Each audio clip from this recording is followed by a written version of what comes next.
রাত ১০টার দিকে শাহবাগ থেকে অবরোধ তুলে নিয়েছেন এফসিপিএস প্রথম পর্ব পাশ করা অবৈতনিক প্রশিক্ষণার্থী চিকিৎসকরা। ঘোষণা করেছেন নতুন কর্মসূচি। সেখানে আছেন সহকর্মী হাসিবুল করিম বিজয়। তার মাধ্যমে জানাবো সেখানকার সবশেষ তথ্যগুলো। বিজয়, শাহবাগে যান চলাচল স্বাভাবিক হয়েছে কিনা সেটি জানাবেন। একই সাথে নতুন কি কর্মসূচি ঘোষণা করলেন আন্দোলনকারীরা সেটিও জানতে চাই আপনার মাধ্যমে। রেজা, দুপুর থেকে কিন্তু আমি শাহবাগে অবস্থান করছি।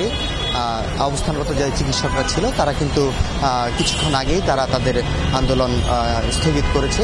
তারা আমাদেরকে জানিয়েছেন তারা আগামীকাল সকাল 10টার দিকে জামায়াত হবেন এই শাহবাগের বটতলায়। এরপরে তারা এখান থেকে সকাল 11টার দিকে প্রধান উপদেষ্টার বাসার দিকে রওনা হবেন এবং তারা যেমনটি আশা করছে কালকে প্রধান উপদেষ্টার সাথে কথা বলে তারা হয়তো তাদের এই সমস্যার সমাধান করতে পারবে। শ্রীলঙ্কা আবারও রপ্তানিতে শীর্ষে।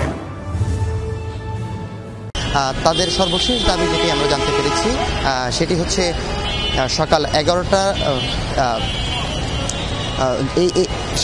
জানুয়ারি মাস থেকেই তাদের বেতন 35,000 টাকায় কিন্তু উন্নতি করতে হবে। তাদের উপদেষ্টার মন্ত্রণালয় থেকে তাদেরকে জানানো হয়েছে তাদেরকে 30,000 টাকার বেশি আসলে বাড়িয়ে দিতে পারবে না তারা। এখন আমরা যেমনটি তাদের কাছ থেকে শুনেছি তারা 35,000 টাকায় জানুয়ারি মাস থেকে যদি না করা হয় তারা তাদের কর্মসূচি অব্যাহত রাখবে এবং আগামীকাল কিন্তু আসলে তারা